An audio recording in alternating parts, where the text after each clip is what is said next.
नमो नारायण। सभी भक्तों पर ईश्वर की कृपा हमेशा बनी रहे। राधे राधे। जय श्री कृष्ण। भगवान श्री कृष्ण सत्यभामा से बोले कि हे प्रिय, नारद जी के वचन सुनकर महाराज पृथु बहुत ही आश्चर्यचकित हुए।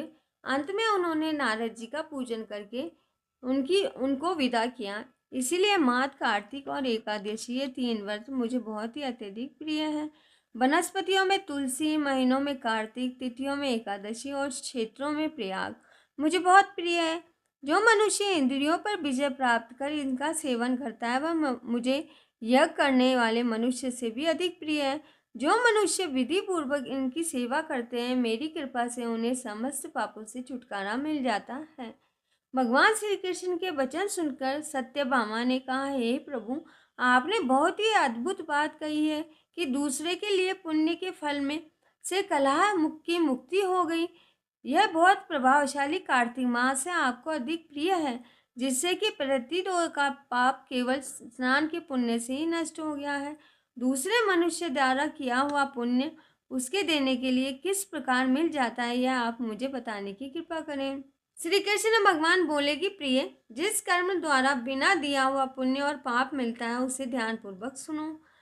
सत्ययुग में देश, ग्राम व कुलों को दिया गया पुण्य या पाप मिलता था, किंतु कलयुग में केवल कर्ता को ही पाप व पुण्य का फल भोगना पड़ता है। सत्संग न करने पर यह व्यवस्था की गई है और सत्संग से पाप और पुण्य दूसरों को मिलते हैं, उसकी व्यवस्था भी सुनो। पढ़ना, यज्ञ करना और एक साथ भोजन करने से पाप पुण्य का आधा फल मिलता है। एक आसन पर बैठने तथा सवारी पर चढ़ने से, श्वास के आने और जाने से पुण्य और पाप का चौथा भाग जीव मात्र को मिलता है। छूने से, भोजन करने से और दूसरों की स्तुति करने से पुण्य और पाप का छठा भाग मिलता है।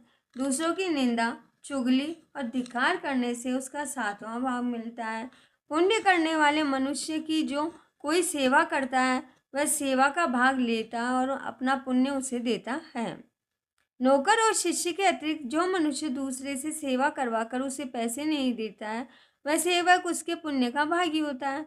जो व्यक्ति पंक्ति में बैठे हुए भोजन करने वालों की पत्तल लांघता है, वह उसे जितनी पत्तल उसने लांघी है अपने पुण्य का 6वां भाग देता है। स्नान तथा ध्यान आदि करते हुए मनुष्य से जो व्यक्ति बातचीत करता है या उसे छूता है, वह अपने पुण्य का 6वां भाग दे डालता है। जो मनुष्य धर्म के कार्य के लिए दूसरों से धन मांगता है, वह पुण्य का भागी होता है। ठीक उसी प्रकार जिस प्रकार की दान करने वाले का पुण्य का भागी होता है। जो मनुष्य धर्म का उद्देश्य करता है या उसके बाद सुनने वालों से वाचन करवाता है, वह अपने पुण्य का 6वां भाग उसे दे देता है। जो मनुष्य दूसरों का धन चुराकर उनसे धर्म करता है, वह चोरी का फल भोगता है और शीघ्र ही निर्धन भी हो जाता है। और जिसका धन वह चुराता है, वह पुण्य का भागी होता है। बिना ऋण उतारे जो मनुष्य मृत्यु प्राप्त करता है, उसको ऋण देने वाले सज्जन पुरुष पुण्य के भागी होते हैं। शिक्षा देने वाला, सलाह देने वाला, सामग्री को जुटाने वाला तथा प्रेरणा देने वाला, यह पाप और पुण्य के 6ठे भाग को प्राप्त करते हैं। राजा प्रजा के पाप पुण्य का 6वां का भोगी होता है। गुरु और शिष्यों का, पति पत्नी का, पिता पुत्र का, स्त्री पति के लिए पुण्य का 6ठा भाग पाती है। पति को प्रसन्न करने वाली आज्ञाकारी स्त्री पति के लिए पुण्य का आधा भाग ले जाती है। जो पुण्य आत्मा पराये लोगों को दान करते हैं, वह उनके पुण्य का 6ठा भाग प्राप्त करते हैं। जीविका देने वाला मनुष्य जीविका ग्रहण करने वाले मनुष्य के पुण्य के 6ठे भाग को प्राप्त करता है। इस प्रकार दूसरे के लिए पुण्य अथवा पाप किए दिए भी दूसरे को मिल सकते हैं, किंतु यह नियम जो मैंने तुम्हें बताया ये कलयुग में लागू नहीं होते हैं।